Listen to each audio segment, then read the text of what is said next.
আলহামদুলিল্লাহ বলতে থাকবেন, 10 টাকা খরচ হবে, 20 টাকা আসতে থাকবে। 1 কেজি মানুষকে খাওয়াবেন, 3 কেজি আসতে থাকবে। একটু জোরে জোরে বলেন না সুবহানাল্লাহ। তাহলে আলহামদুলিল্লাহ কয়েকটা কাজ করবে। আলহামদুলিল্লাহ প্রথম কাজ করবে, আপনার ব্রেইন থেকে টেনশন দূর করে দিবে।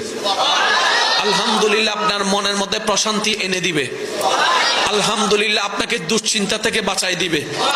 আলহামদুলিল্লাহ আল্লাহর প্রতি আপনার দিলের ভালোবাসা বাড়াই দিবে।